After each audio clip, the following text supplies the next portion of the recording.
Hi hello ನಮಸ್ಕಾರ. You and me ಸ್ಟುಡಿಯೋಗೆ ಸ್ವಾಗತ. ಇವತ್ತು ನನ್ನ ಜೊತೆ ನೋಡಿ ಸ್ವಾಮಿ ನಾನಿರೋದೇ ಹೀಗೆ ಅಂತ ಹೇಳ್ಕೊಂಡು ರಗಡಾಗಿ ಖಡಕ್ ಆಗಿರೋ ಒಂದು ಹುಡುಗಿನ ನಾನು ನಿಮಗೆ ಪರಿಚಯಿಸ್ತಾ ಇದ್ದೀನಿ. ಹೌದು, ನೀವೆಲ್ಲ ನೋಡಿರ್ತೀರಾ, ತುಂಬಾ ಚೆನ್ನಾಗಿ ಗೊತ್ತು. ಐಶ್ವರ್ಯ ಆಶ್ ಆಗಿ ಹೇಗೆ ಬದಲಾಗಿದ್ರು. ವೆಲ್ಕಮ್. Thank you. ಹೇಳಿ, ಐಶ್ವರ್ಯ ಅನ್ನೋದು ಒಂದು ಹುಡುಗಿ, ಸೀದಾ ಸಾದಾ ಲಂಗ ದಾವಣಿ ಹಾಕೊಂಡಿರೋ ಬ್ಯೂಟಿಫುಲ್ ಮನಸ್ಸು, ಹೇಗೆ ಆಶ್ ಮೆಲೋ ಸ್ಕೈಲರ್ ಒಂದು ವಾರಿಯರ್ ಆಗಿ ಬದಲಾದ್ಲು ಅನ್ನೋದು. ಈಗ ಎಲ್ಲರೂ ಲೈಫಲ್ಲಿ ಇದ್ದಿದ್ದೆ ಯಾವುದಾದ್ರೂ ಒಂದು ಮೂಮೆಂಟ್ ಇರುತ್ತೆ, ಕುಗ್ಸಿ ಹೋಗಿರೋ ಒಂದು ಮೂಮೆಂಟು, ಮತ್ತೆ ಅದನ್ನ ಕಮ್ ಬ್ಯಾಕ್ ಮಾಡಕ್ಕಂತಾನೆ ಇನ್ನೊಂದು ಮೂಮೆಂಟ್ ಇರುತ್ತೆ ಅಲ್ವಾ. ಅದೇ ಥರ same that's the same old reason. Like ಎಲ್ಲರ ಲೈಫಲ್ಲಿ ಆಗಿರೋ ಥರನೇ ನನ್ನ ಲೈಫಲ್ಲೂ ಒಂದು ಬ್ರೇಕಪ್ ಅಂತ ಒಂದಾಯ್ತು. After that I got back to be super strong come back girl ಥರ. ಒಂದು ಬ್ರೇಕಪ್ ಅಂದ್ರೆ ನಿಮ್ಗೆ ಏನೆಲ್ಲ ನೋವು ಕೊಡ್ಬೋದು, ಯಾವ ರೀತಿ ಬದಲಾಯಿಸ್ಬೋದು ಅಂತ ಅನ್ಸುತ್ತೆ ನಿಮ್ಗೆ? ಈಗ ಬ್ರೇಕಪ್ ಅಂದಿದ ತಕ್ಷಣ, ಯಾಕಂದ್ರೆ ಎಲ್ಲರಿಗೂ ಒಂದೊಂದು ಮೂಮೆಂಟ್ ಇರುತ್ತೆ. Everybody has their own personal reasons, everybody has their own personal traumas ಅಂತ ಹೇಳ್ಬೋದು. ಬಟ್ ನನ್ನ ಲೈಫಲ್ಲಿ ಆಗಿರೋದು ಇಟ್ ವಾಸ್ ಕಂಪ್ಲೀಟ್ಲಿ ಟಾಕ್ಸಿಕ್ ಅಂತ ಹೇಳ್ಬೋದು. ಬಿಕಾಸ್ ಎಲ್ಲರಿಗೂ ಗೊತ್ತಿರೋದೆ, ಏನು ಮುಚ್ಚುಮರೆ ಮಾಡೋದು ಏನೂ ಇಲ್ಲ, ಬೇಕಾಗಿಲ್ಲ ಅದರಲ್ಲಿ. ನಾನು ಮತ್ತೆ YONO just because I had a toxic relationship ಅಲ್ವಾ, ಅದರಿಂದ ಐ ಅಟೆಂಪ್ಟೆಡ್ ಸ್ಯೂಸೈಡ್ ಅಟೆಂಪ್ಟ್ ಮಾಡಿದೆ. ಆ್ಯಂಡ್ ದೆನ್ ಆಫ್ಟರ್ ದ್ಯಾಟ್ ಅದೆಲ್ಲ ಮೀಡಿಯಾಗೆಲ್ಲ ಗೊತ್ತಾಗಿ, ಆ್ಯಂಡ್ ದೆನ್ ದೇವರ್ ಲೈಕ್ ಯುನೋ ಏನಕ್ಕೆ ಹಿಂಗೆಲ್ಲ ಮಾಡಿದೆ ಅಂತ ಹೇಳಿ ಕಂಪ್ಲೇಂಟ್ ಎಲ್ಲ ಆಗ್ಬಿಟ್ಟು ಅವನ್ನ ಅರೆಸ್ಟ್ ಮಾಡಿ, it was a very big chaos. Relationship it is just 8 months ಅನ್ಸುತ್ತೆ, 8 or 9 months ಅಷ್ಟೇ. 8 or 9 months ಅಲ್ಲಿ ಇಷ್ಟು ಅಟ್ಯಾಚ್ ಆಗಿದ್ರಿ ಅಂತಂದ್ರೆ? ಕರೆಕ್ಟ್, ಅಟ್ಯಾಚ್ ಅಲ್ಲ, ಗೊತ್ತಿತ್ತು, ಅವ್ನ ವ್ಯಕ್ತಿತ್ವ ನನ್ಗೆ ಗೊತ್ತಾಗಿತ್ತು. So I got to know about him before 8 to 9 months ಅಲ್ಲೇ ಗೊತ್ತಾಗಿತ್ತು ನನಗೆ. ಇದು ಅದೇ ಹಂಗ್ ಸಪೋಸ್ ಮದ್ವೆ ಆಗಿದ ತಕ್ಷಣ ಗೊತ್ತಾಗಿದ್ದಿದ್ರೆ it would be too late. So good that I got to know about him before itself. ಮದ್ವೆ ಆಗೋ ಮನಸ್ಸಿತ್ತು ಅವರಿಗೆ, ಮೇ ಬಿ ಆ ಟೈಮಲ್ಲಿ. ಎಸ್, ಅಂದ್ರೆ ಒಂದು ರಿಲೇಶನ್ಶಿಪ್ ಅನ್ನೋದು ಎಷ್ಟು ಇಂಪಾರ್ಟೆಂಟ್ ಆಗುತ್ತೆ ಒಂದು ಹುಡುಗಿಗೆ? ಈಗ ರಿಲೇಶನ್ಶಿಪ್ಪು ಒಂದೊಂದು ರಿಲೇಶನ್ಶಿಪ್ ಒಂದೊಂದು ಥರ. ಯಾಕಂದ್ರೆ ಈಗ ಸ್ವಲ್ಪ ಜನ ಅವ್ರ ಪೇರೆಂಟ್ಸ್ ಎಲ್ಲ ಸಪೋರ್ಟ್ ಮಾಡಿರೋ ಥರ ಇರ್ತಾರೆ. ಸ್ವಲ್ಪ ಬಂದ್ಬಿಟ್ಟು ಇಲ್ಲ, ನಮ್ಮ ಪೇರೆಂಟ್ಸ್ಗೆಲ್ಲ ಗೊತ್ತಾಗೋದೇ ಬೇಡ, ನಾವು ಹಿಂಗೆ ಮುಚ್ಚುಮರೆಯಿಂದ ಲವ್ ಮಾಡೋಣ. ಯಾಕಂದ್ರೆ ನಮ್ಮ ಪೇರೆಂಟ್ಸ್ ಬಂದ್ಬಿಟ್ಟು ತುಂಬಾ ಸ್ಟ್ರಿಕ್ಟು. ಈಗಲೂ ಪೇರೆಂಟ್ಸ್ ಬಂದ್ಬಿಟ್ಟು ಕೆಲವೊಬ್ರು, ಎಲ್ಲಾರನ್ನೂ ಹೇಳ್ತಾ ಇಲ್ಲ, ಕೆಲವೊಬ್ರು ಬಂದ್ಬಿಟ್ಟು ಈ ಜಾತಿ ನೋಡೋದಿರ್ಲಿ, ಇಲ್ಲಾಂದ್ರೆ ಈ ಏನ್ ಹೇಳೋದು ಜಾತಕ ನೋಡೋದಿರ್ಲಿ, ಅದೆಲ್ಲ ನಡೀತಾನೆ ಇದೆ ಇನ್ನು. ಬರೀ ನೋಡಕ್ ಮಾತ್ರ ಇಲ್ಲ, ನಾವೆಲ್ಲ ತುಂಬಾ ಸಪೋರ್ಟ್ ಮಾಡ್ತೀವಿ, ಟ್ರೆಂಡ್ ಅಲ್ಲಿ ಇದೀವಿ, ಅದ್ ಮಾಡ್ತೀವಿ, ಇದ್ ಮಾಡ್ತೀವಿ. ನೋ, ಅವ್ರ ಕಲ್ಚರ್ ಅವ್ರು ಫಾಲೋನೇ ಮಾಡ್ತಾ ಇದ್ದಾರೆ ಇನ್ನೂ ಇವತ್ತೂ ಕೂಡ. ಜಾತಿ ಭೇದ ಭಾವಗಳು ಇದ್ದೇ ಇದೆ. ಅಂಡ್ ಅದೇ ಕುಲ ಗೋತ್ರ ಯಾವ್ದು, ನಿಮ್ ಜಾತಿ ಯಾವ್ದು, ನಮ್ ಜಾತಿ ಯಾವ್ದು, ಅದೆಲ್ಲ ನೋಡೋರು ಇದ್ದೇ ಇದೆ. ಅದಕ್ಕೆ so may be few couples will get scared of those, few couples will not get scared of those. It depends. ಎಲ್ಲಾರ್ದು ಸಿಚುವೇಶನ್ ಒಂದೇ ತರ ಇರಲ್ಲ ಎಲ್ಲಾ ರಿಲೇಶನ್ಶಿಪ್ ಅಲ್ಲೂ. ಹೇಳಕ್ ಬರ್ತಿಲ್ಲ. ತಂದೆ ತಾಯಿ ಗೊತ್ತಿತ್ತಾ? ಯಾರಿಗೆ? ನಮ್ ತಂದೆ? ಅಫ್ಕೋರ್ಸ್. ಎಸ್. ಎಲ್ಲ ಬ್ರೇಕಪ್ ಆದ ತಕ್ಷಣ ಒಂದು ತಂದೆ ತಾಯಿ ಮನ್ಸುಗಳು ಹೇಗೆ? ಇಲ್ಲ, ಈಗ ಒಬ್ರು ಕೆಟ್ಟವ್ರು ಅಂತ ಗೊತ್ತಾದ್ಮೇಲೆ ಅವ್ರ ಬಗ್ಗೆ ಯೋಚನೆ ಮಾಡೋದೇ ಬಿಟ್ಬಿಡ್ಬೇಕು. ಈಗ ನಾನು ಅವ್ರ ಹೆಸರು ಹೇಳಿ, ಇಲ್ಲಾಂದ್ರೆ ಅವ್ರ ಬಗ್ಗೆ ಮಾತಾಡಿ ಅವ್ರನ್ನ ಬಂದ್ಬಿಟ್ಟು ಇನ್ನು ಮೇಲೆ ಹಚ್ತೀನಿ ಅದ್ ಬಿಟ್ರೆ I am not getting that person down ಅಲ್ವಾ. ಈಗಿರೋ ಜನರು ಹೆಂಗಂದ್ರೆ ನಾರ್ಮಲ್ ಆಗಿ ಮಾತಾಡೋದು ಅವ್ರಿಗೆ ಇಷ್ಟ ಆಗಲ್ಲ, ಸ್ಟ್ರೇಟ್ ಫಾರ್ವರ್ಡ್ ಆಗಿ ಮಾತಾಡೋದು ಇಷ್ಟ ಆಗಲ್ಲ. ಅವ್ರನ್ನ ಕೆಳಗೆ ಕುಗ್ಸಿ, ಅವ್ರನ್ನ ಫುಲ್ ಚಿತ್ರಾನ್ನ ಮಾಡ್ಬಿಟ್ಟು ಆಮೇಲೆ ಅವ್ರು ಬಂದ್ಬಿಟ್ಟು ಇಲ್ಲ ಇವಳು ಹಿಂಗೇನೆ ಅಂತ ಒಂದ್ ಪಟ್ಟ ಹಿಂಗಂತ ಕಟ್ತಾರೆ ನೋಡಿ, ಅವ್ರು ನೋಡಿದ್ರೇನೆ ಇಷ್ಟ ಅವ್ರಿಗೆಲ್ಲ ಅಲ್ವಾ. ಸ್ಟ್ರೇಟ್ ಫಾರ್ವರ್ಡ್ ಆಗಿ ಮಾತಾಡೋರ್ನ ನೋಡಿದ್ರೇನೆ ಆಗಲ್ಲ. ಬಟ್ ಏನ್ ಮಾಡಕ್ಕಾಗುತ್ತೆ, ನಾವ್ ಇರೋದೇ ಹಿಂಗೆ ನಿಮ್ಮ ಅಲ್ವಾ, ನಾವಿರೋದೇ ಹಿಂಗೆ, ಏನ್ ಮಾಡಕ್ಕಾಗುತ್ತೆ?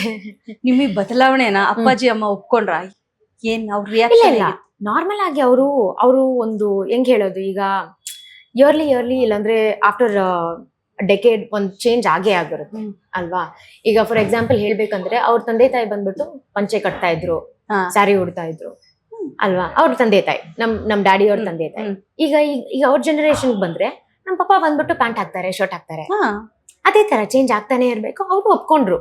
So as the trend goes up, they keep getting the mentality of getting adjusted to the trend ಅಂತ ಹೇಳ್ಬೋದು. ಹೌದು. ಲೈಫ್ ಅನ್ನೋದ್ರ ಬಗ್ಗೆ ನಿಮ್ಮ ಅಭಿಪ್ರಾಯ? ತುಂಬಾ ಈಸಿಯಾಗಿ ತಗೋಬೇಕು. It shouldn't be like too complicated. Enjoy the moment. Future ಬಗ್ಗೆ ಇರಬೇಕು, ಒಂದು ಪ್ಲಾನ್ ಇರಬೇಕು, ಇಲ್ಲ ಅಂತ ಹೇಳಲ್ಲ. ಬಟ್ ನಾಳೆದ ಬಗ್ಗೆ ನಾವು ಎದುರ್ಕೊಂಡು ಇವತ್ತಿಂದು ಡೇನ ನಾವು ಸ್ಪಾಯ್ಲ್ ಮಾಡ್ತಾ ಇದ್ದೀವಿ. So don't think about tomorrow. ಇವತ್ತೇನಿದೆಯೋ ಅದ್ರ ಬಗ್ಗೆ ಕಾನ್ಸಂಟ್ರೇಟ್ ಮಾಡಿ and follow your path. Okay, ನೀವು ತುಂಬಾ ಮಿಸ್ ಮಾಡ್ಕೊಳ್ಳುವಂತ ಪರ್ಸನ್ ಯಾರು? ಯಾರು ಇಲ್ಲ, ಹಂಗೆಲ್ಲ ಯಾರು ಇಲ್ಲ. ಹ್ಮ್. No no. ಇವನ್ ದೋ ನಮ್ಮ ಪಪ್ಪ ಬಂದ್ಬಿಟ್ಟು 2017 ತೀರೋದ್ರು ಈಗ್ಲೂ ನನ್ಗೆ ಅನಿಸ್ತಾ ಇದೆ ಅವ್ರು ಹೋಗಿರ್ಬಾರ್ದಿತ್ತು. Because he shouldn't have left us. ಯಾಕಂದ್ರೆ ಅವ್ರು ಹೋಗಿದ ತಕ್ಷಣ we got a lot of name. Oh ಇವ್ರು ಈ ತರ, ಅವ್ರು ಆ ತರ. ಈಗ ಬರೀ ಲೇಡೀಸ್ ಮಾತ್ರ ಇದಾರಲ್ಲ ಮನೇಲಿ. ಸೊ ಅದರಿಂದ ಯಾರು ಗಂಡ್ಸಿಲ್ಲ ಮನೇಲಿ ಕೇಳಕ್ಕೆ, ಏನ್ ಬೇಕಾದ್ರೂ ಮಾತಾಡ್ಬೋದು ಹಂಗಂತ ಒಂದ್ ಧೈರ್ಯ ಬಂದ್ಬಿಟ್ಟಿದೆ. ಅದಕ್ಕೆ ನಾನ್ ಬಂದಿರೋದು, ನಾನ್ ಕಂಬ್ಯಾಕ್ ಕೊಟ್ಟಿರೋದು. ನನ್ನ ಫ್ಯಾಮಿಲಿ ಬಗ್ಗೆ ಯಾವನ್ಗೆ ಧೈರ್ಯ ಇದೆ ಮಾತಾಡಕ್ಕೆ? ನಿನ್ಗೇನು ಅಲ್ಲ, ಗೊತ್ತಿಲ್ಲ ಅಂದ್ರೆ ಒಂದು ಗಂಡು ದಿಕ್ಕಿಲ್ಲ ಅಂತ ಅಂದ ತಕ್ಷಣ ಹಾ. ಹೆಣ್ಣು ಅನ್ನೋದು ಅಬಲೆ ಅಲ್ಲ ಅಂತ ಪ್ರತಿಯೊಬ್ಬರಿಗೂ ಗೊತ್ತು. ಬಟ್ ನಿಮ್ಮ ಲೈಫ್ ನಲ್ಲಿ ಏನಾಯ್ತು ಈ ವಿಚಾರದಲ್ಲಿ? ಅದು ಫ್ಯಾಮಿಲಿ ಬಗ್ಗೆನೆ. ಈಗ ಮಾತಾಡ್ಬೇಕಂದ್ರೆ ಅದು ಫಸ್ಟ್ ಸ್ಟಾರ್ಟಿಂಗ್ ಸ್ಕ್ರಾಚ್ ಇಂದ ಮಾತಾಡ್ಬೇಕು. ಬಟ್ ನನ್ನ ಪರ್ಸನಲ್ ವಿಷಯ ಇಲ್ಲಿ ಮಾತಾಡಕ್ ನನ್ಗೆ ಇಷ್ಟ ಇಲ್ಲ. ನಮ್ಮ ಫ್ಯಾಮಿಲಿ ಆಯ್ತು, ನಾನಾಯ್ತು, ನಾನು ಪಬ್ಲಿಕ್ ಹತ್ರ ಮಾತಾಡಕ್ ಇಷ್ಟನೇ ಪಡಲ್ಲ. ಯಾಕಂದ್ರೆ ಅವ್ರ ಮನೇಲಿ ಏನಾಗಿರುತ್ತೆ ಅಂತ ನಮ್ಗೆ ಗೊತ್ತಾಗಲ್ಲ. ಆದ್ರೆ ನಮ್ಗೊಂದು ಅಸಂಪ್ಷನ್ ಅವ್ರು ಕಟ್ತಾರಲ್ಲ, ಈಗೇನೆ ಇವಳು ಹೀಗೆ ತಾನೇ ಆಗಿರುತ್ತೆ ಅವ್ಳ ಫ್ಯಾಮಿಲಿಯಲ್ಲಿ ಅಂತ, ಅದು ಫಸ್ಟ್ ಬಿಡ್ಬೇಕು. ಯಾಕಂದ್ರೆ ಒಬ್ರು ವಿಷಯ ಗೊತ್ತಿಲ್ದೇನೆ ಮಾತಾಡೋದು ತುಂಬಾ ರಾಂಗ್ ಅಂತೀವಿ. ಈಗ ಅದೇ ತರ ಈಗ ಹಳ್ಳಿ ಪವರಲ್ಲಿ ಅವ್ರಿಗೆ ಏನಾಯ್ತು ಅಂತಾನೆ ಗೊತ್ತಿಲ್ಲ ಫಸ್ಟ್ ಆಫ್ ಆಲ್ ಅಲ್ವಾ.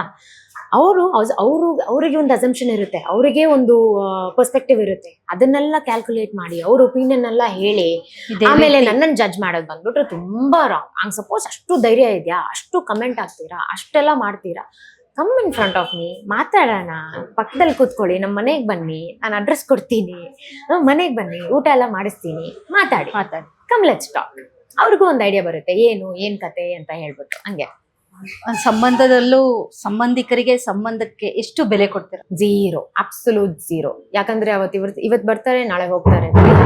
ಹಂಗೆ ಏನಾದ್ರೂ ಒಂದು ದೊಡ್ಡ ವಿಷಯ ಆದ್ರೆ ಮಾತ್ರ ಒಂದ್ ಸ್ವಲ್ಪ ಹಿಂಗೆ ಹಾಲ್ ಹಾಕಕ್ಕೆ ಬರ್ತಾರೆ. ಅದ್ ಬಿಟ್ರೆ ಬೇರೆ ಏನೂ ಇಲ್ಲ. ನೋ, ಅಬ್ಸಲ್ಯೂಟ್ ಝೀರೋ ಅಂತ ಹೇಳ್ಬೋದು. ಆದ್ರೆ ಅಟ್ ದ ಸೇಮ್ ಟೈಮ್ ನಮ್ಮ ಅಪ್ಪ ತೀರೋದ್ಮೇಲೆ the only people who took care of us is ನಮ್ಮ ಅಮ್ಮ ಫ್ಯಾಮಿಲಿ.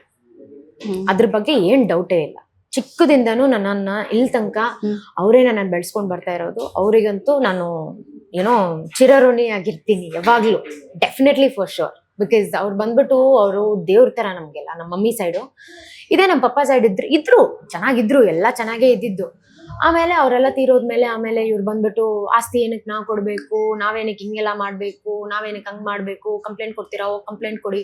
ಯಾಕಂದ್ರೆ ಅವ್ರು ತೀರೋಗಿದ್ದ ದಿನ ಬಂದ್ಬಿಟ್ಟು ಅವ್ರನ್ನ ಬಾಡಿ ಇದ್ ಮಾಡೋಕ್ಕೂ ಬಿಟ್ಟಿಲ್ಲ. ಅವ್ರು ಅಷ್ಟೊಂದು ಜಗಳ ಆಯ್ತು ಅಲ್ಲಿ ದುಡ್ಡಿನ ವಿಷಯಕ್ಕೆ, ಅಷ್ಟೇ ಬಿಟ್ರೆ ಬೇರೆ ಏನೂ ಇಲ್ಲ. ದುಡ್ಡು ಇವತ್ತು ಬರುತ್ತೆ, ನಾಳೆ ಹೋಗುತ್ತೆ.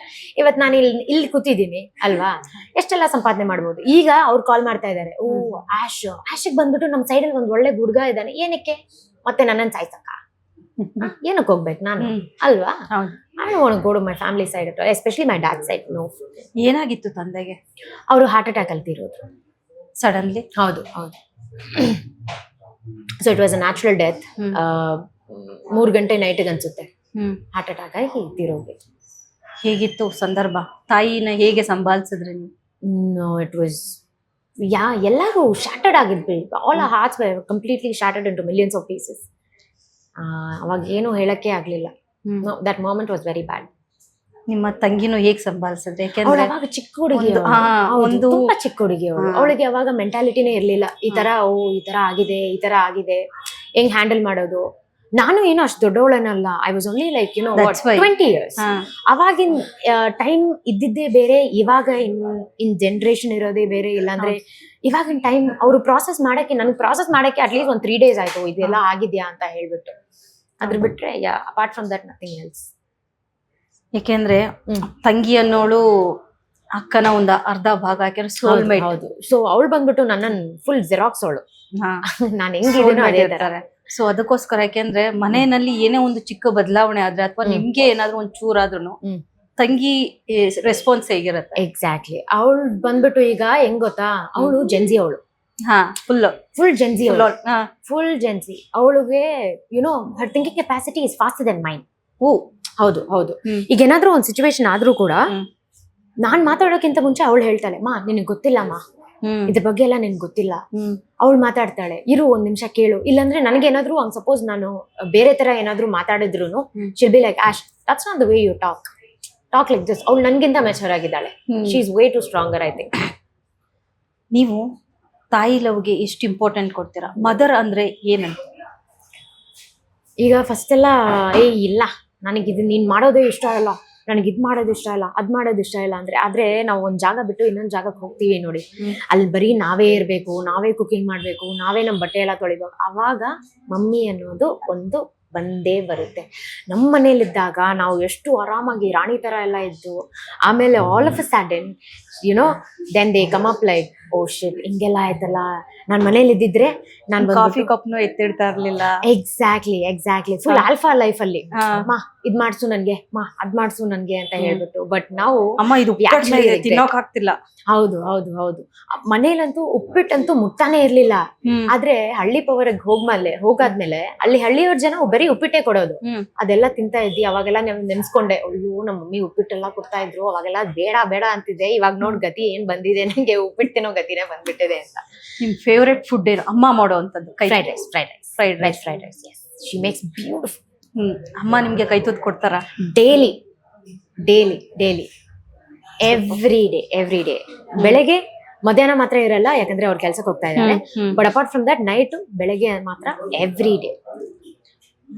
ಸಮ್ ಪೀಪಲ್ಸೇ ಅಂದ್ರೆ ಹೇಳ್ತಾರೆ ಅಂಡ್ ಕಮೆಂಟು ಮಾಡ್ತಾರೆ. ರೀಲ್ಸ್ ಮಾಡೋ ಕೆಲವೊಬ್ರು ಏನು ಲಿಪ್ ಸಿಂಕಿಂಗ್ ಮಾತ್ರ ಮಾಡ್ತಾರೆ, ಅವ್ರಿಗೆ ರಿಯಲ್ ಟ್ಯಾಲೆಂಟ್ ಇರಲ್ಲ.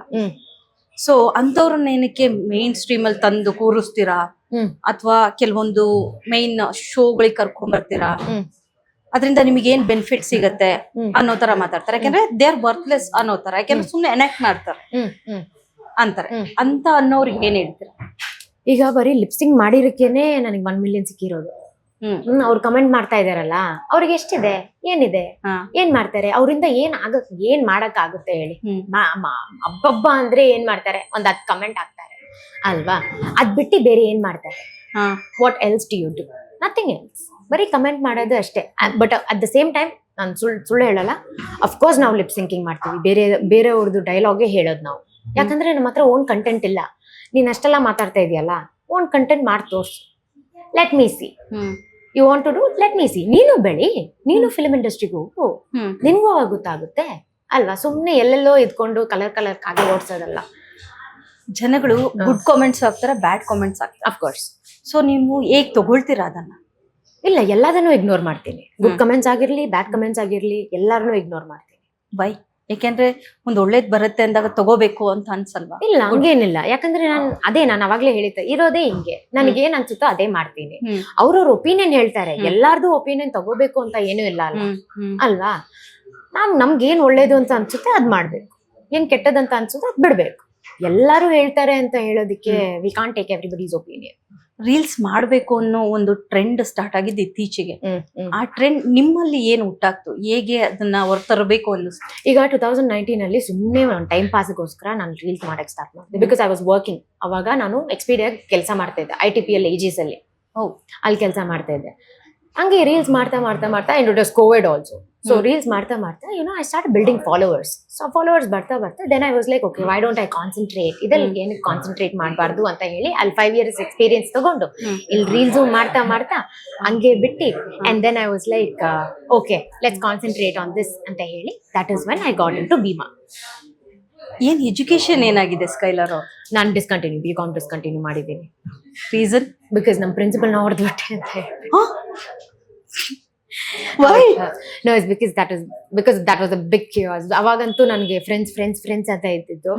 ಏನಾದ್ರೂ ಒಂದು ಫ್ರೆಂಡ್ಸ್ಗಾದ್ರೆ ಅಷ್ಟೆಲ್ಲ ಓಡೋಗ್ತಾ ಇದೆ. ಇವಾಗ ಅದೇ ಟೈಮ್ ಆಗ್ತಾ as you grow your friend circle also becomes very small ಅಂತ ಹೇಳ್ತಾರಲ್ಲ. So that's the thing what happened. ಆದ್ರೆ ಕಾಲೇಜ್ ಟೈಮಲ್ಲಿ ಎಲ್ಲಿ ನೋಡಿದ್ರು ಆಶ್ ಇದ್ಲೇ ಇತ್ತು. ಎಲ್ಲಿ ನೋಡಿ ಈ ಕಡೆ ನೋಡಿದ್ರು ಆಶ್, ಆ ಕಡೆ ನೋಡಿದ್ರು Ash, everywhere Ash and stuff like that. But ಅದೇ ಯಾವುದೋ ಒಂದು ಐ ಥಿಂಕ್ ಸ್ಪೋರ್ಟ್ಸ್ ಡೇ ಆಗ್ತಾ ಇತ್ತು, ಅಂಡ್ ಹಿಂದೆಯಿಂದ ಯಾರೋ ನನ್ನ ಕಾಲರ್ ಇಟ್ಕೊಂಡ್ರು, and I gave a elbow shot. Okay, ನೋಡಿದ್ರೆ ನಮ್ಮ principal get out of the college. ಒಂದು ಹುಡುಗಿಗೆ ಕಾಲರ್ ಇಟ್ಕೊಳ್ಳೋಷ್ಟು ರೈಟ್ಸ್ ಯಾರಿಗೂ ಕೊಟ್ಟಿಲ್ಲ. ಅದಕ್ಕೆ ಹೊಡೆದಿದ್ದು. ಅಷ್ಟು ರೈಟ್ಸ್ ಯಾರಿಗೂ ಇಲ್ಲ. But why but I was a very notorious child. Reason ಏನಕ್ಕೆ ಜಗಳ ಮಾಡ್ತಾ ಇದ್ದೀರಾ, ಈ ಕಡೆ ಬನ್ನಿ ಅಂತ. ಮೇ ಬಿ ಅವ್ರ ಇಂಟೆನ್ಷನ್ ಬಂದ್ಬಿಟ್ಟು ಕಾಲರ್ ರೆಡಿಯೋದಲ್ಲ, ಮೇ ಬಿ ಅವ್ರ ಇಂಟೆನ್ಷನ್ ಬಂದ್ಬಿಟ್ಟು ಸಪರೇಟ್ ಮಾಡ್ಸೋದು. 2 ಗ್ಯಾಂಗು ಫುಲ್ ಗ್ಯಾಂಗ್ ವಾರ್ ಆಗ್ತಾ ಇತ್ತು. ಮೇ ಬಿ ಸಪರೇಟ್ ಮಾಡ್ಸೋದು ಅನ್ಸುತ್ತೆ. But at the same time ಹಿಂಗ್ ಇಡ್ಕೊಂಡ್ರಲ್ಲ ಅವರು, ಐ ಗೇವ್ ನೋಡಿಲ್ಲ. ನೋಡ್ದೆ ಹಿಂಗ್ ಹೊಡೆದ್ಬಿಟ್ಟೆ. ಅಂಡ್ ಮೋರ್ ಓವರ್ ನನ್ನ ಬಗ್ಗೆ ತುಂಬಾ ಕಂಪ್ಲೇಂಟ್ಸ್ ಇತ್ತು. ಗೇಟ್ ಜಂಪ್ ಮಾಡ್ತಾ ಇದ್ದಾಳೆ ನನ್ನಿಂದಾನೇ ಅಟ್ಲೀಸ್ಟ್ ಒಂದು 13 to 14 hyperactive kid. Correct. So ADHD ಅಂತ ಹೇಳ್ಬೋದು. ಸೊ ಅದೇ ತರ ಜಸ್ಟ್ ಲೈಕ್ ದಟ್. ಅಷ್ಟೇ ಅಲ್ದೇನೆ ಐಶ್ವರ್ಯ ಆಶ್ ಅಂತ ಯಾಕೆ ಆಗ್ಬೇಕು ಅನ್ನಿಸ್ತು? ಆಶ್ ಮೆಲೋ ಸ್ಕೈಲರ್ ನೀವೇ ಕೊಟ್ಕೊಂಡ ಹೆಸರು. ಸೊ ಏನಕ್ಕೆ ಅದನ್ನ? ಈಗ ಐಶ್ವರ್ಯ ಬಂದ್ಬಿಟ್ಟು ಫಸ್ಟ್ ಮೀನಿಂಗ್ ಹೇಳ್ಬಿಡ್ತೀನಿ. ಆಶ್ ಬಂದ್ರೆ ಐಶ್ವರ್ಯದು ಅರ್ಧ ಐಶು, ಹೌದು. ಐಶುದು ಅರ್ಧ ಆಶ್ ಆಶ್ ಅಲ್ವಾ? ಸೊ ಆಶ್ ಅಲ್ಲಿ ಸ್ಟಾರ್ಟ್ ಆಯ್ತು. ಮೆಲೋ ಅಂದ್ರೆ black bird. So we are South Indians, we are mostly considered to be a black. So ಅದಕ್ಕೆ ಬ್ಲಾಕ್ ಬರ್ಡ್. ಸ್ಕೈಲರ್ ಅಂದ್ರೆ ಶೆಲ್ಟರ್. ನೆರಳು. ಅದಕ್ಕೆ ಇನ್ನೂ ರಿಸರ್ಚ್ ಮಾಡ್ತಾ ಹೋದ್ರೆ ಅದಕ್ಕೆ ತುಂಬಾ ಡೀಪ್ ಮೀನಿಂಗ್ ಇದೆ. ನಾನ್ ಸುಮ್ನೆ ಏನು ಕಾಟಾಚಾರಕ್ಕೆ ಇಟ್ಟಿಲ್ಲ ಹೆಸರು, ಅದಕ್ಕೋಸ್ಕರ. ಯಾಕೆಂದ್ರೆ ಎಲ್ರಿಗೂ ಗೊತ್ತಿಲ್ಲ, ಹೇಳ್ಬಿಡ್ತಾರೆ ಸ್ಟೈಲ್ ಆಗಿದೆ, ಫಂಕಿ ಆಗಿದೆ, ಎಕ್ಸಾಕ್ಟ್. ಬಟ್ ಅದ್ರ ಮೀನಿಂಗ್ ಒಂದು ಅರ್ಥ ಇರುತ್ತೆ. ಹೌದು. ಸೊ ತುಂಬಾ ಅರ್ಥ ಇದೆ ಆ ಹೆಸರಿಗೆ. ಸೊ ಏನಾಯ್ತು ಅಂದ್ರೆ ಈಗ ಅದೇ ಒಂದ್ ಕಮ್ ಬ್ಯಾಕ್ ಅಂತ ಇರುತ್ತಲ್ಲ ಎಲ್ಲಾರ ಲೈಫಲ್ಲೂ. ಆ ಕಮ್ ಬ್ಯಾಕ್ಗೆ I didn't want Aishwarya to be a part of it. I wanted Ash Melo to be a part of my come back. ಅದಕ್ಕೆ ಆಶ್ ಮೆಲೋ ಅಂತ ಚೇಂಜ್. ಐಶ್ವರ್ಯ ವೀಕ್ ಅಂತ ಅನ್ನಿಸಲ್ಲ? ಎಸ್. ಅವಾಗಿದ್ದ ಐಶ್ವರ್ಯ ತುಂಬಾ ವೀಕು. ಯಾವುದಕ್ಕೂ ಏನೋ ಒಂದು ವಾಯ್ಸ್ ಔಟ್ ಮಾಡಿದೆ, ಇಲ್ಲ ಅವ್ರ ಪರವಾಗಿಲ್ಲ, ಅವ್ರು ಮಾತಾಡ್ಲಿ, ಇಟ್ಸ್ ಓಕೆ, ನಾನು ಎದುರುತ್ರ ಕೊಡಲ್ಲ, ನಾನು ಹಿಂಗೆ ಇರ್ತೀನಿ, ನಾನು ಸೈಲೆಂಟ್ ಆಗಿರ್ತೀನಿ, ಹಂಗಿದ್ದಿದ್ದು ಹುಡುಗಿ ಇವ್ರಿಗೆ ಹೇಳ್ತಾರಲ್ಲ ಈ ಡಿಪ್ರೆಷನು, ಆಂಗ್ಸೈಟಿ, ಅದು ಇದು ಅಂತ ಹೇಳ್ಬಿಟ್ಟು ಅದೆಲ್ಲ ಕ್ರಾಸ್ ಮಾಡಿನೇ ನಾನು ಬಂದಿರೋದು. ಆಯ್ತಾ? ಅದೆಲ್ಲ ಕ್ರಾಸ್ ಮಾಡಿ ಈಗ ಆಶ್ ಮೆಲೋ ಸ್ಕೈಲರ್ ಬಂದ್ಬಿಟ್ಟು ಒಂದ್ ಬೇರೆ ಫಾರ್ಮ್ ಅಲ್ಲಿ ಇದ್ದಾರೆ. That's good. ಯಾಕೆ ಅಂತಂದ್ರೆ ಈಗಿನ ಜನರೇಷನ್ ಹೇಗಿದೆ ಅಂದ್ರೆ ಡಿಪ್ರೆಷನ್ ಅಂಡ್ ಬ್ರೇಕಪ್ಸ್ ಅಂದ್ರೆ ಆಂಗ್ಸೈಟಿ ಅಂದ್ರೆ ಸೂಸೈಡ್ ಅಟೆಂಪ್ಟ್ ಮಾಡ್ತಾರೆ. ಡೆಫಿನೆಟ್ಲಿ. ಎಸ್. ಸೊ ಅಂತವ್ರಿಗೆ ಏನ್ ಹೇಳ್ತಾರೆ?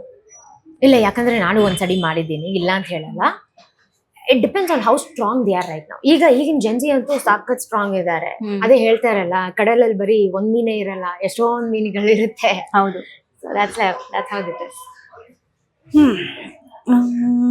ಮತ್ತೆ ನಿಮ್ಮ ಟ್ಯಾಲೆಂಟ್ ಈ ಆಕ್ಟಿಂಗ್ ಅನ್ನೋದೊಂದು ಬಿಟ್ಟು ಸಿಂಗಿಂಗ್ ಅಥವಾ ಬೇರೆ ಏನಾದ್ರೂ ಒಂದು ಎಬಿಲಿಟಿ, ಬೆಸ್ಟ್ ಎಬಿಲಿಟಿ ನಿಮ್ಮಲ್ಲಿ ಅಂದ್ರೆ? ಈಗ ಬೆಸ್ಟ್ ಎಬಿಲಿಟಿ ಅಂತ ಹೇಳಿದ್ರೆ sometimes I rap, sometimes I sing, sometimes I dance, sometimes beat boxing ಮಾಡ್ತೀನಿ. ವಾವ್, ಆ ತರ. ಇಲ್ಲ, ಅಷ್ಟೊಂದು ಪ್ರೊಫೆಷನಲ್ ಅಲ್ಲ, ಜಸ್ಟ್ ಬೇಸಿಕ್ ಬೀಟ್ ಬಾಕ್ಸರ್ ಅಂತ. ಸಿಂಗಿಂಗ್ ಅಂದ್ರೆ ಯಾವ್ದು ಸಾಂಗ್ ನಿಮ್ಗೆ ಇಷ್ಟ? ನನಗೆ ರ್ಯಾಪ್ ಸಾಂಗ್ಸ್ ಇಷ್ಟ. ಫುಲ್ ಹೇಳಿ. ನಮ್ ಮೂವಿದೆ ಹೇಳ್ತೀನಿ, ಭೀಮಾದು. ಓಕೆನಾ? ಸೊ ಭೀಮಾ ಮೂವಿಯಲ್ಲಿ ಬ್ಯಾಡ್ ಬಾಯ್ಸ್ ಅಂತ ಒಂದ್ ಸಾಂಗ್ ಇದೆಯಲ್ಲ, ಅದ್ರದ್ದೇ ಒಂದಿದೆ. ನಂದೇನೆ ದೊಡ್ಡು ಅಂತ ಮುಂದೆ ಬಂದ್ರೆ ಅಲ್ಲಾಡ್ಕೊಂಡು, ಮಗ್ಗ ಮೆಗ್ಗ ಸೀರಿಯಲ್ ತೋರಿಸ್ತೀವೋ ಮನೆಗ್ ಬಂದು, ಬಜಾರ್ ಫುಲ್ ಬಜಾರು, ನಾ ಪಕ್ಕ ಪ್ರೊಫೆಷನಲ್ಲು, ಮನೆಗಪ್ಪ ಬಂದ್ರು ಸೈಲೆಂಟ್ ಇರ್ಬೇಕು ಬಚ್ಚಗಳು, ಕೊಂಡ್ರೆ ಉನೆ ಪುಷ್ಕ ತಿನ್ಕೋ ಮನೆ, ಸಚ್ಚ ನಶನಕೋ ಮಷಿನ್ ಲೆಕ್ಕೆ ಮಾರ್ತಾ ತುಮೆ, ಕೊಂಡ್ರೆ ಉನೆ ಮೈಚ್ ಮನೆ, ಸಸ್ತ ನಶನಕೋ ಮಷಿನ್ ಲೆಕ್ಕೆ ಮಾರ್ತಾ ತುಮೆ, ಕೂಳಗೆ ಕೂಳೆ ಕೊಡೋದು ನಮ್ಗೆ ಇಲ್ಲ ಸಿಟ್ಟು, ಕಾಂಚಾಲಿ ಮಾಡ್ಕೊಂಡು ಬಂದ್ರೆ ಕುಯ್ದೋತಿಯ ಜುಟ್ಟು ಜುಟ್ಟು ಜುಟ್ಟು ಜುಟ್ಟು ಜುಟ್ಟು, ಸಾಯ್ಕ್ ಸಾಯ್ಕ್, ಎಲ್ಲಿದ್ರು ಸಾಯ್ಕ್ ಸಾಯ್ಕ್, ಹೇಗಿದ್ರು ಸಾಯ್ಕ್ ಸಾಯ್ಕ್, ಮಾಡೋ ಸಾಯ್ಕ್ನೆ ಮಕ್ಳು ನಾವು. Wow, super. ಎಸ್. ಆದ್ರೂ ವಾಯ್ಸ್ ಕೇಳಿರ್ಲಿಲ್ಲ, ಇಷ್ಟು ಚೆನ್ನಾಗಿ ರ್ಯಾಪ್ ಬರುತ್ತೆ. ಹೌದು, ಇಲ್ಲ, ಇನ್ನು ಸೈಲೆಂಟ್ ಆಗಿ ಆಡ್ತಾ ಇದ್ದೀನಿ, ಯಾಕಂದ್ರೆ ಇದು ಪಬ್ಲಿಕ್ ಪ್ಲೇಸ್ ಅದಕ್ಕೆ. ಭೀಮಾ ಮೂವಿ ಜರ್ನಿ ಬಗ್ಗೆ ಏನನ್ಸುತ್ತೆ? ಯಾಕೆಂದ್ರೆ ರೀಲ್ಸ್ ಅಲ್ಲಿ ಒಂದು ಇಷ್ಟು ಅಂತ ಗೋಡೆ ಇರುತ್ತೆ, ಕರೆಕ್ಟ್, ಅದು ಫುಲ್ ಯೂನಿವರ್ಸಲ್ ಆಗ್ಬಿಡತ್ತೆ. ಯಾಕಂದ್ರೆ ಒಂದು ಸಿನಿಮಾ ಅಂತ, ಯಾಕಂದ್ರೆ ಅದಕ್ಕೆ ರಿಸ್ಟ್ರಿಕ್ಷನ್ಸ್ ಇರಲ್ಲ. ನಾವು ರೀಲ್ಸ್ ಮಾಡೋದಾದ್ರೆ ನನ್ ಮನೇಲಿ ಇರ್ಬೋದು ಅಥವಾ ಒಂದು ಜಾಗದಲ್ಲಿ ಇಷ್ಟು ಅಂತ ಬೌಂಡ್ರಿ ಕಟ್ಕೊಂಡು ಮಾಡ್ತೀವಿ. ಸಿನಿಮಾ ಆಗಿರೋದು. ಆ ಮೂವಿ ಜರ್ನಿ ಹೇಗಿತ್ತು? ಮೂವಿ ಜರ್ನಿ ಬಂದ್ಬಿಟ್ಟು ಫಸ್ಟ್ ಮೂವಿ ಜರ್ನಿಗಿಂತ ಮುಂಚೆ I would like to say ವಿಜಯಣ್ಣ, ದುನಿಯಾ ವಿಜಯ್. ವಾವ್. ಅವ್ರು ಬಂದ್ಬಿಟ್ಟು ನನ್ನ ಪಾಲಿಗೆ ದೇವ್ರು ಅಂತ ಹೇಳ್ಬೋದು. ಯಾಕಂದ್ರೆ he brought me into film industry. ವಿಜಯಣ್ಣಗೆ ನಮ್ಮ ಮನೆಯಲ್ಲಿ ಒಂದು ದೇವಸ್ಥಾನನೇ ಕಟ್ಬೋದು, ಅಷ್ಟೆಲ್ಲ ಹೇಳ್ಬೋದು ಅವ್ರ ಬಗ್ಗೆ. ಬಿಕಾಸ್ ಅವ್ರು ಬಂದ್ಬಿಟ್ಟು ಸ್ಕ್ರಾಚ್ ಇಂದ ಬಂದಿರೋದು. ಹೌದು. He came up with all his hard work ಅಲ್ವಾ. And at the same time ಅವ್ರು ಬಂದ್ಬಿಟ್ಟು ಒಂದು ನ್ಯೂ ಆರ್ಟಿಸ್ಟು, ಸರಿ ಇವ್ರನ್ನ ಹಿಂಗ್ ಟ್ರೀಟ್ ಮಾಡೋಣ, ಅವ್ರನ್ನ ಹಂಗ್ ಎಲ್ಲರೂ ಸೆಟ್ ಅಲ್ಲಿ ಒಂದೇ ರೂಲ್ಸ್, ಎಲ್ಲಾರು ಮರ್ಯಾದೆ ಕೊಡ್ಲೇಬೇಕು ಅಷ್ಟೇ, dot, full stop, period. Okay, ಹಂಗೆ. But at the same time ವಿಜಯಣ್ಣ ಬಂದ್ಬಿಟ್ಟು is a good mentor for me, is a good teacher. Is a very good friend. ನಮ್ ಕಷ್ಟನ ಏನಾದ್ರು ಹೇಳ್ತಾ ಇದ್ರೆ, ಈಗ ಕೆಲವೊಬ್ರು ಹೆಂಗ್ ಗೊತ್ತಾ, ನಿಮ್ ಕಷ್ಟ ನೀವ್ ಹೇಳಕ್ ಶುರು ಮಾಡಿದ್ರೆ ನಮ್ ಕಷ್ಟ ನಾನ್ ಹೇಳ್ತೀನಿ, ಇಲ್ಲ ಗುರು ಇದೇ ತರ ಆಯ್ತು ನನಗೂ, ನನ್ ಸ್ಟೋರಿ ಹೇಳ ಗುಡ್ ಲಿಸನರ್. ಏನೇನ ಆಯ್ತಲ್ಲ. ಅದೇ ನಿಮ್ ಕಷ್ಟ ಹೇಳಕ್ ಶುರು ಮಾಡಿದ್ರೆ ನಾನ್ ನನ್ ಕಷ್ಟ ಹೇಳಕ್. ಬಟ್ ವಿಜಯಣ್ಣ ಹಂಗಲ್ಲ, ನಿನ್ ಕಷ್ಟ ಹೇಳುವಾಗ they will definitely listen to the entire story and tell that ಇಲ್ಲ ಈ ತರ ಮಾಡು, ಈ ತರ ಮಾಡಿದ್ರೆ ಹಿಂಗಾಗುತ್ತೆ, ಆ ತರ ಮಾಡಿದ್ರೆ ಹಂಗ. he's best, he's a god, I can tell you. Is a best mentor ಅಂತಂದ್ರೆ ಡೆಫಿನೆಟ್ಲಿ. ಮೂವಿನಲ್ಲಿ ಹೇಗಿತ್ತು ನಿಮ್ಮ ಬಾಂಡಿಂಗ್? ಅಂದ್ರೆ ಯಾವ ರೀತಿ ಆಕ್ಟಿಂಗ್ ಅಲ್ಲಿ ಏನಾದ್ರು ಹೌದು. ಅದೇ ಈಗ ಹೇಳ್ತಾ ಇದಾರಲ್ಲ, ರೀಲ್ಸ್ ಅಲ್ಲಿ ಬರೀ ಲಿಪ್ ಸಿಂಕಿಂಗ್ ಮಾಡ್ತಾ ಇದ್ಲು, ಏನು ಗೊತ್ತಿಲ್ಲ ಇವ್ರಿಗೆ ಅಂತ. ಭೀಮಾದಲ್ಲಿ ನೋಡಿ ಎಲ್ಲಾ ಎಮೋಷನ್ಸು ನನ್ನಲ್ಲಿರೋ ಎಲ್ಲಾ ಎಮೋಷನ್ಸು ಆಚೆ ತಂದಿದ್ದು ವಿಜಯಣ್ಣ. ಹೆಂಗ್ ಏನೇನ್ ಮಾಡ್ಬೇಕು, ಯಾವ್ಯಾವ ಮೂಮೆಂಟ್ ಅಲ್ಲಿ ಏನ್, ನಾನು ಹೇಳಲ್ಲ, ಹೆಂಗ್ ಹೇಳಲ್ಲ, ಏನ್ ಗೊತ್ತಾ, ಅಯ್ಯೋ ಇಲ್ಲ ಅವ್ರು ತುಂಬಾ ನನ್ನ ಹತ್ರ ಸ್ಟ್ರಿಕ್ಟ್ ಆಗಿದ್ರು, ಈ ಟೈಮಿಗೆ ಇದ್ ಮಾಡಕ್ ಹೇಳಿದ್ರು, ಇಷ್ಟು ಸರಿನೇ ಕಣ್ಣು ಹಿಂಗ್ ಮಾಡಕ್ ಹೇಳಿದ್ರು. ನೋ, ಹೇಳ್ಕೊಟ್ಬಿಡ್ತಾರೆ ಮುಂಚೆನೆ, ನೋಡ್ಕಂದ ಈ ತರ ಎಮೋಷನ್ ಬರ್ಬೇಕು, ನಿನ್ಗೆ ಏನಾದ್ರೂ ಎಮೋಷನಲ್ ಮೂಮೆಂಟ್ ಇದ್ರೆ ಅದ್ ನೆನ್ಸಿ ನಿನ್ ಕಣ್ಣಿಂದ ನೀರ್ ಬರ್ಬೇಕು. ಇಲ್ಲ ಅಂದ್ರೆ ಅದೇ ಹೇಳ್ತಾ ಇದ್ದೀನಲ್ಲ, is a very good mentor. Each and every sort of mind he's taught me what to do, he's taught me not what to do. ಎಲ್ಲ ಹೇಳ್ಕೊಟ್ಟಿದ್ದಾರೆ. ಅವ್ರ ಡೈರೆಕ್ಷನ್, ಅಫೆಕ್ಷನ್ ಎರಡರಲ್ಲಿ ಯಾವ್ದಕ್ಕೆ 10 on 10 ಮಾರ್ಕ್ಸ್ ಕೊಡ್ತೀರಾ? ಎರಡಕ್ಕೂ. ಬಿಕಾಸ್ ಡೈರೆಕ್ಷನ್ ಅಂತೂ ನೀವು ಸಲಗಾಲ್ ನೋಡಿರಬಹುದು. Salaga is super blockbuster movie. ಅದ್ರ next Bheema is a blockbuster movie. Next ಅವರು ಹೀರೋಗಿಂತ I think I want him to be ಇಲ್ ಡೈರೆಕ್ಟರ್, ಬೆಸ್ಟ್ ಡೈರೆಕ್ಟರ್ ಅವರು, ಬ್ಯೂಟಿಫುಲ್ ಡೈರೆಕ್ಟರ್. ಯಾಕಂದ್ರೆ ಎಲ್ಲಾ ಸೀನ್ಸು, ಎಲ್ಲಾ ಒಂದು ಮೂವೀಸ್ ಆಗಿರ್ಲಿ, ಅವರು ಡೈರೆಕ್ಷನ್ ಆಗಿರೋ ಮೂವೀಸ್ ಆಗಿರ್ಲಿ, ಎಲ್ಲ ರಾ ಆಗಿ ತೋರಿಸಿದ್ದಾರೆ. ಯಾವ ತರ ಏನೇನ್ ತರ ನಡೀತಾ ಇದೆ, ಈ ಜೆನ್ಜಿ ಅಂತ ಬರ್ತಾ ಇದೆಯಲ್ಲ, ಈ ಜನರೇಷನ್ ಅಲ್ಲಿ ಏನೇನ್ ನಡೀತಾ ಇದೆ, ಏನೇನ್ ನಡೀತಾ ಇಲ್ಲ ಅಂತ ಎಲ್ಲ ರಾ ಆಗಿ ತೋರಿಸಿದ್ದಾರೆ. ನೀವು ಅವರು ತುಂಬಾ ರಿಸರ್ಚ್ ಮಾಡಿ ಈ ಸಿನಿಮಾ ಮಾಡಿದ್ದು. ಹೌದು, ಭೀಮಾ. ಈ ಡ್ರಗ್ ಏನೋ ಪೆಡ್ಲಿಂಗ್ ಆಗ್ತಾ ಇದೆ ನಮ್ಮ ಕರ್ನಾಟಕದಲ್ಲಿ ಇರ್ಬೋದು, ಆಲ್ ಓವರ್ ವರ್ಲ್ಡ್ ಅಲ್ಲಿ ನಡೀತಾ ಇದೆ. ಕರೆಕ್ಟ್. ಸೊ ಅದ್ ನ್ಯಾಚುರಲ್ ಅನ್ನೋ ರೀತಿನಲ್ಲೇ ನಡೀತಾ ಇದೆ. ಸೊ ಅಂತವ್ರನ್ನ ಮೀಟ್ ಮಾಡಿದ್ರ, ನೀವೇನಾದ್ರೂ ಹೋಗಿದ್ರ? ನಾವು ರಿಯಾಬ್ಗೆಲ್ಲ ಹೋಗಿ, ನಮ್ಮನ್ನ ಕರ್ಕೊಂಡು ಹೋಗಿದ್ರು. ಈಗ ಶೂಟಿಂಗ್ ಲೊಕೇಶನ್ ಹೋಗುವಾಗ ಅಟ್ ದ ಸೇಮ್ ಟೈಮ್ ನಾವು ರಿಯಾಬ್ಗೆಲ್ಲ ಹೋಗಿ, ವಿಜಯಣ್ಣ ಬಂದ್ಬಿಟ್ಟು ನೋಡು ಹಿಂಗೆಲ್ಲ ಇದಾರೆ, ಈ ತರ ಇದಾರೆ ಅಂತ ಅವಾಗ್ಲೇ ಗೊತ್ತಾಗಿದ್ದು. ರಿಯಾಬ್ ಅಲ್ಲಿ ಈ ತರ ಎಲ್ಲ ನಡ್ಸುತ್ತಾರೆ, ಮತ್ತೆ ಅವ್ರಿಗೆ ಇಲ್ಲಿಂದ ಇಲ್ಲಿ ತನಕ ಕಟ್ಟು ಏನೇನೋ ಆಗಿರುತ್ತೆ ಅವ್ರಿಗೆ. ಪಾಪ ಅವ್ರಿಗೆ ಇದು ಡ್ರಗ್ಸ್ ಏನು ಸಿಗ್ತಾ ಇಲ್ಲ ಅಂತ ಹೇಳ್ಬಿಟ್ಟು ಅವ್ರಿಗೆ ಕೈ ಕುಯ್ಕೊಳ್ಳೋದು, ಮತ್ತೆ ಅವ್ರನ್ನೇ ಸಾಯಿಸ್ಕೊಳ್ಳೋದು ಕೆಲವೊಂದ್ಸರಿ, ಹಂಗೆಲ್ಲ ಆತರ ಎಲ್ಲ ಮೂಮೆಂಟ್ ಆಗಿರೋದು ನಾನು ಲೈವ್ ಅಲ್ಲಿ ನೋಡಿದ್ದೀನಿ. ವಿಜಯಣ್ಣ ತೋರಿಸಿದ್ದಾರೆ ನಮ್ಗೆ ಶೂಟಿಂಗ್ ಸೆಟ್ ಅಲ್ಲಿ, ಇಲ್ಲಾಂದ್ರೆ ಲೈವ್ ಸೆಟ್ ಅಲ್ಲಿ, ಅದೇ ರಿಯಾಬ್ಗೆಲ್ಲ ಹೋಗ್ಬಿಟ್ಟು ಲೈವ್ ಆಗಿ ತೋರಿಸಿದ್ದಾರೆ ನಮ್ಗೆ, ಈ ತರ ಎಲ್ಲ ನಡೀತಾ ಇದೆ ಅಂತ ಹೇಳ್ಬಿಟ್ಟು. ಬಟ್ ಅದಕ್ಕೆ ಒಂದು ಗುಡ್ ಡಿಸಿಷನ್ ತಗೊಂಡು ಬ್ಯಾಂಗ್ಳೂರ್ ಮಾತ್ರ ಅಲ್ಲ, ಕರ್ನಾಟಕ ಬಂದ್ಬಿಟ್ಟು ಒಂದು ಡ್ರಗ್ ಫ್ರೀ ಸೊಸೈಟಿ ಆಗ್ಬೇಕು ಅಂತ ಹೇಳಿನೇ ಭೀಮಾ ತೆಗ್ದಿರೋ. ಹೌದು. ಬಟ್ ನೀವೇನ್ ಹೇಳಕ್ ಇಷ್ಟಪಡ್ತೀರಾ ಆ ತರ ಡ್ರಗ್ ತಗೊಳ್ಳೋರ್ಗೆ, ನಿಮ್ಮ ಆಡಿಯನ್ಸ್ಗೆ ಏನ್ ಹೇಳಕ್ ಇಷ್ಟಪಡ್ತೀರಾ? ಯಾಕೆಂದ್ರೆ ಡ್ರಗ್ ಅನ್ನೋದು ಒಂದು ಕಾಯಿಲೆ ತರ ಹಬ್ತಾ ಇದೆ, ಹೌದು, ತುಂಬಾ ಕಂಟೀಜಿಯಸ್. ಸೊ ಈಗ ಒಬ್ರು ಮಾಡ್ತಾ ಇದ್ರೆ ಇನ್ನೊಬ್ರಿಗೂ ಅಂಟ್ಕೊಳ್ಳೋ ರೋಗ. ಹೌದು. ಸೊ ಏನು ಹೇಳಕ್ ಇಷ್ಟಪಡ್ತೀರಾ ಈ ತರ ಮಾಡೋರ್ನೆಲ್ಲ? ಅದು ದಟ್ಸ್ ನಾಟ್ ಗುಡ್ ಅನ್ನೋದು ಗೊತ್ತಿದ್ದು ಮಾಡ್ತಾ ಇದಾರೆ. ಅಲ್ಲ, ಈಗ ಅವ್ರು ಗೊತ್ತಿದ್ದು ಮಾಡ್ತಾ ಇದ್ರೆ ಅವ್ರು ಸಜಾ ಅನ್ಭವಿಸ್ಲೇಬೇಕು. ಈಗ ಪೊಲೀಸ್ ಹತ್ರ ಅಂದ್ರೆ ಅವ್ರ ಸಜಾ, ಫಾರ್ ಶೋರ್ ಅವ್ರು ಮಾಡ್ಲೇ ಪನಿಷ್ಮೆಂಟ್ ಸಿಗ್ಲೇಬೇಕು ಅವ್ರಿಗೆ. ಮಾಡದೇ ಇರೋರಿಗೆ ಈಗ ಫೋರ್ಸ್ ಮಾಡ್ತಾರೆ ನೋಡಿ, ಇಲ್ಲ ಇದ್ ಮಾಡು ಅದ್ ಮಾಡು, ಇಲ್ಲಾಂದ್ರೆ ಅವ್ರಿಗೆ ಗೊತ್ತಿಲ್ಲದೆ ನೀರಲ್ಲಿ ಏನಾದ್ರು ಹಾಕೋದು, ಇಲ್ಲ ಜ್ಯೂಸ್ ಅಲ್ಲಿ ಏನಾದ್ರು ಹಾಕೋದು, ಆಮೇಲೆ ಈ ತರ ಆಯ್ತು ಆ ತರ ಆಯ್ತು ಅನ್ನೋದು. ಫಸ್ಟ್ ಆಫ್ ಆಲ್ ನಿಮ್ ಫ್ರೆಂಡ್ ಸರ್ಕಲ್ ಎಷ್ಟು ಕ್ಲೀನ್ ಆಗಿಡ್ಬೇಕು ಅಷ್ಟು ಕ್ಲೀನ್ ಆಗಿಡ್ಬೇಕು. ಹೌದು ಅಲ್ವಾ? ಮೇನ್ ಅಲ್ಲಿಂದಾನೇ ಸ್ಟಾರ್ಟ್ ಆಗೋದು. First it all depends on your friend circle. ನೀವು ಎಷ್ಟು ಕ್ಲೀನ್ ಆಗಿರ್ತೀರೋ ಅಷ್ಟು ಕ್ಲೀನ್ ಆಗಿದೆ, no problem, unless and until everything is good. Already drug ನಶೆಗೆ ಅಡಿಕ್ಟ್ ಆಗಿರೋರ್ಗೆ ಏನ್ ಹೇಳಕ್ ಇಷ್ಟಪಡ್ತಾರೆ? ಯಾಕೆಂದ್ರೆ ಅದರಿಂದ ಹೊರಗಡೆ ಬರ್ಬೇಕಂತ ಆಸೆ ಇರುತ್ತೆ. ಮತ್ತೆ ಅದೇ ಹೇಳ್ತೀನಿ ನಾನು, ಯಾಕಂದ್ರೆ ಒಪಿನಿಯನ್ ಅನ್ನೋದು ನಾನು ನನ್ನ ಒಪಿನಿಯನ್ ಕೊಡ್ತೀನಿ, ಇಲ್ಲ ಅಂತಲ್ಲ, ಅದು ಪಾಲಿಸ್ಬೇಕು ಅವರು. ಎಷ್ಟು ಜನ ಕೇಳಕ್ ರೆಡಿ ಇದ್ದಾರೆ ಅಲ್ವಾ? ಎಷ್ಟು ಜನ ಕೇಳಕ್ ರೆಡಿ ಇದ್ದಾರೆ? ಕೆಲವೊಂದು ಅಷ್ಟು ಜನಗಳು ತಂದೆ ತಾಯಿ ಯಾರು ಇಂಪಾರ್ಟೆಂಟ್ ಅಲ್ಲ. ಎಕ್ಸಾಕ್ಟ್ಲಿ, ಅವ್ರನ್ನ ಹೊಡೆದು, ಅದೇ ಭೀಮಾದಲ್ಲೂ ಅದೇ ತರ ತೋರಿಸಿದ್ದಾರೆ. ಈಗ ಅವ್ರಿಗೆ ನಶೆ ಮಾಡ್ಬೇಕಂದ್ರೆ ಅವ್ರನ್ನ ತಾಯಿ ತಂದೆನೆಲ್ಲ ಹೊಡೆದು ದುಡ್ಡು ಕಿತ್ಕೊಂಡು ಅವ್ರ ಹತ್ರ ಹಿಂಗೆ ನಾನು ಇದು ಈಸ್ಕೋಬೇಕು, ಅವ್ರಿಗೆ ಗೊತ್ತಿರುತ್ತೆ ಅವ್ರು ಇದಕ್ಕೆ ಈಸ್ಕೊಳ್ತಾ ಇದಾರೆ ಅಂತ ಹೇಳ್ಬಿಟ್ಟು ಅವರೇ ಸ್ಟಾಪ್ ಮಾಡಿಲ್ಲ ಅಂದ್ರೆ ನಾವ್ ಯಾರು ಹೇಳಿ? ಮ್ಯಾಕ್ಸ್ ಅಂದ್ರೆ ಏನ್ ಮಾಡ್ಬೋದು, ಅವ್ರನ್ನ ಹಿಡ್ಕೊಂಡು ರಿಯಾಬ್ ಹಾಕ್ಬೋದು, ಅದ್ ಬಿಟ್ರೆ ಬೇರೆ ಏನು ಮಾಡಕ್ಕಾಗಲ್ಲ. ಮತ್ತೆ ಆಸೆ ಬರ್ತಾರೆ, ಮತ್ತೆ ಅದೇ ಮಾಡ್ತಾರೆ. ಅದು ಅವ್ರವ್ರ ಲೈಫ್ ಅವ್ರವ್ರ ಕೈಯಲ್ಲಿ ಇದ್ದಿದ್ದು. ಬಟ್ ನಾನು ಏನು ಕೇಳ್ಕೊಂತೀನಿ ಅಂದ್ರೆ, I think Karnataka has to become a drug free society. Karnataka ಅಲ್ಲ, I think India has to become a drug free society ಅಂತ ಹೇಳ್ಕೊಂತೀನಿ. ಹೌದು, ಖಂಡಿತ. ಯಾಕೆಂತಂದ್ರೆ ಒಬ್ಬ ಡ್ರಗ್ ಅಡಿಕ್ಟ್ ಆಗಿರೋ ವ್ಯಕ್ತಿ ಅಂಡ್ ಅವರ ಮನೆಯವರ ಪರಿಸ್ಥಿತಿ ಟ್ರೂ ಟ್ರೂ ಟ್ರೂ ತುಂಬಾ ಕಷ್ಟ, ತುಂಬಾ ಕಷ್ಟ ಇದೆ. ಅದನ್ನು ನೀವು ಹತ್ರದಿಂದ ನೋಡಿದ್ದೀರಾ. ಹೌದು ಹೌದು. ಸೊ ಇದ್ರಲ್ಲಿ ವಿಜಯ್ ಸರ್ ಏನಕ್ಕೆ ಇದು ಮಾಡ್ಬೇಕು ಅಂತ ಅವ್ರಿಗೆ ಅನ್ನಿಸ್ತು ಅನ್ನೋದೇನಾದ್ರು ಶೇರ್ ಮಾಡ್ಕೊಂಡಿದ್ರಾ? ಇಲ್ಲ, ಬಟ್ ಒಂದು ಆಡಿಯನ್ಸ್ ಪಾಯಿಂಟ್ ಆಫ್ ವ್ಯೂ ಅಲ್ಲಿ ಏನ್ ಗೊತ್ತಾ, ಇಲ್ಲಿ ತನಕ ಡ್ರಗ್ಸ್ ಬಗ್ಗೆ ಏನಾದ್ರೂ ಮೂವೀಸ್ ಬಂದಿದ್ಯಾ ಕನ್ನಡದಲ್ಲಿ? ಒಂದು ಬಂದಿಲ್ಲ.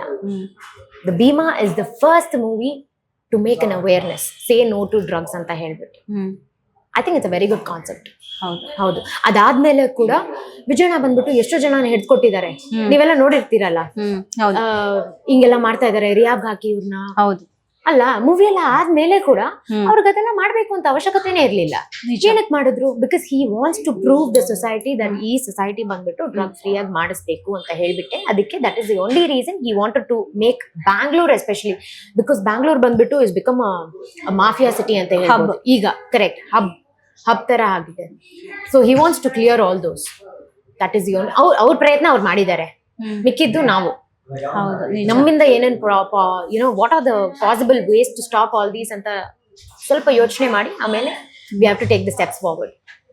That's good. ಅಂಡ್ ಆಶ್ traditional girl or modern girl or Gen Z ಹೇಗೆ? ಯಾಕೆಂದ್ರೆ ಜನರು ಈಗ ನೋಡ್ತಾ ಇರೋದು ಅಂದ್ರೆ ರೀಲ್ಸ್ ಮಾಡೋರು, ಅವರಿಗೆ ಏನ್ ಕಾಣಿಸ್ತೆ, ನಾವು ರಿಚ್ ಆಗಿ ಕಾಸ್ಟ್ಯೂಮ್ ಹಾಕೊಂಡು ಸ್ಟೈಲ್ ಆಗಿರ್ತೀವಿ, ರಿಚ್ ಕಿಡ್ ಅಂತ. ರಿಚ್ ಕಿಡ್ ಹೌದು. ಅವ್ರಿಗೆ ಗೊತ್ತಿರಲ್ಲ ಏನ್ ಅದ್ರ ಹಿಂದೆ ಹೇಗಿರತ್ತೆ ಅಂತ. ಸೊ ಅವ್ಳು ರಿಚ್ ಕಿಡ್ ಆಗಿ ನಮ್ಮ ಟ್ರೆಡಿಷನ್ ನ ಫಾಲೋ ಮಾಡ್ತಾರ ಅಥವಾ ಇಲ್ವಾ, ಅಥವಾ ಅವ್ರಿಗೆ ಏನ್ ಗೊತ್ತು ಅನ್ನೋ ಏನು ಒಂದು ತಾತ್ಸಾರ ಮನೋಭಾವನೆ ಇರತ್ತೆ. True true. ಸೊ ಅದ್ರ ಬಗ್ಗೆ ಏನ್ ಹೇಳ್ತೀರಾ? ಈಗ ಅನ್ಕೊಂತಾ ಇದಾರಲ್ಲ, ಆಶ್ ಬಂದ್ಬಿಟ್ಟು ರಿಚ್ ಕಿಡ್ಡು, ಆಶ್ ಬಂದ್ಬಿಟ್ಟು ಹಿಂಗೆಲ್ಲ ಆಗ್ತಿದ್ದಾಳೆ, ಹಂಗೆಲ್ಲ ಆಗ್ತಿದ್ದಾಳೆ ಅಂತ, ಈ ತರ ಡ್ರೆಸ್ ಹಾಕ್ತಿದ್ದಾಳೆ, ಆ ತರ ಡ್ರೆಸ್ ಹಾಕ್ತಿದ್ದಾಳೆ ಅಂತ. ಆ ಡ್ರೆಸ್ಸನ್ನು ಸಂಪಾದನೆ ಮಾಡಿ ನನ್ನ ದುಡ್ಡಲ್ಲಿ ನಾನ್ ತಗೊಂಡಿದ್ದು. ನಿಮಗ್ ತಾಕತ್ತಿದೆ, ನೀವು ತಗೊಳ್ಳಿ, ನೀವು ಕಲರ್ಫುಲ್ ಆಗಿರಿ. ಆದ್ರೆ ಆ ಸಂಪಾದನೆ ಮಾಡೋಕೆ ನಾನ್ ಎಷ್ಟು ಕಷ್ಟಪಟ್ಟಿದ್ದೀನಿ ಅಂತ ನನ್ಗೆ ಗೊತ್ತು. ಈಗ ಒಂದ್ ತಿಂಗಳು ದುಡ್ಡಿರುತ್ತೆ ನನ್ನ ಹತ್ರ, ಇನ್ನೊಂದ್ ತಿಂಗಳು ದುಡ್ಡಿರಲ್ಲ. ತುಂಬಾ ಕಷ್ಟ ಇದೆ. ಎಲ್ಲಾರ ಲೈಫ್ ತರಾನು ಅಲ್ಲ, ಒಬ್ಬೊಬ್ರಿಗೂ ಒಂದೊಂದು ಕಷ್ಟ ಇದೆ. ಇಟ್ಸ್ ಜಸ್ಟ್ ದಟ್ ಅವ್ರು ಪೋರ್ಟ್ರೇಟ್ ಮಾಡಲ್ಲ ಅಷ್ಟೇ. ಆಚೆ ತರಲ್ಲ. ಆಚೆ ತಂದ್ರೂ ಏನ್ ಯೂಸು? ಪಬ್ಲಿಕ್ ಬಂದು ಹೆಲ್ಪ್ ಮಾಡ್ತಾರಾ? ಓ ಇಲ್ಲ ಅವರು ಅಷ್ಟೆಲ್ಲ ಕಮೆಂಟ್ ಹಾಕ್ತಾರೆ, ಅಷ್ಟೆಲ್ಲ ಮಾತಾಡ್ತಾರಲ್ವಾ, ಅವ್ರು ಬಂದ್ಬಿಟ್ಟು ಇಲ್ಲ ಮ್ಯಾಮ್ ನೀವು ಚೆನ್ನಾಗಿರಿ, ಪರವಾಗಿಲ್ಲ, ನಾವು ಇಷ್ಟು ದುಡ್ಡು ಕೊಡ್ತೀವಿ ನಿಮ್ಗೆ, ನೀವು ಚೆನ್ನಾಗಿ. ಯಾವನ್ ಬರ್ತಾರೆ ಹೇಳಿ? ಯಾವನು ಬರಲ್ಲ. ನಿಮ್ ಕಾಲ್ ಮೇಲೆ ನೀವೇ ನಿಲ್ಬೇಕು, ನಿಮ್ ದುಡ್ಡಲ್ಲಿ ನೀವೇ ಶೋಕಿನೇ ಮಾಡ್ಬೇಕು. ಯಾರ್ದು ಅಪ್ಪನ ದುಡ್ಡಲ್ಲ ನಾನ್ ಶೋಕಿ ಮಾಡೋ ಹುಡುಗಿನೇ ಅಲ್ಲ. ನನ್ ದುಡ್ಡಲ್ಲಿ ನಾನ್ ಶೋಕಿ ಮಾಡಿ ಇವಾಗ್ಲೂ ಬಾಡಿಗೆ ಮನೆಯಲ್ಲೇ ಇದ್ದೀನಿ. ತುಂಬಾ ಖುಷಿಯಿಂದ ಇರ್ತೀನಿ, ತುಂಬಾ ಚೆನ್ನಾಗಿದ್ದೀವಿ. ಬಾಡಿಗೆ ಮನೆಯಲ್ಲಿ ನಾನು, ನಮ್ಮಮ್ಮ, ನಮ್ ತಂಗಿ ಖುಷಿ ಆಗಿದ್ದೀವಿ. ಜವಾಬ್ದಾರಿ ಎಲ್ಲ ನಿಮ್ದೆ? ಇಲ್ಲ, ನಂದಲ್ಲ. ಅದೇ ಒಂದ್ ತಿಂಗಳು ನಾನು ಬರುತ್ತೆ, ಒಂದ್ ತಿಂಗಳು ಬರಲ್ಲ, ಆತರ. ಸೊ ಒನ್ ಮಂತ್ ನನಗೆ ಇನ್ಕಮ್ ಇದ್ರು ನೆಕ್ಸ್ಟ್ ಮಂತ್ ಇನ್ಕಮ್ ಇರಲ್ಲ. It depends how it is, what it is ಅಂತ ಹೇಳ್ಬಿಟ್ಟು.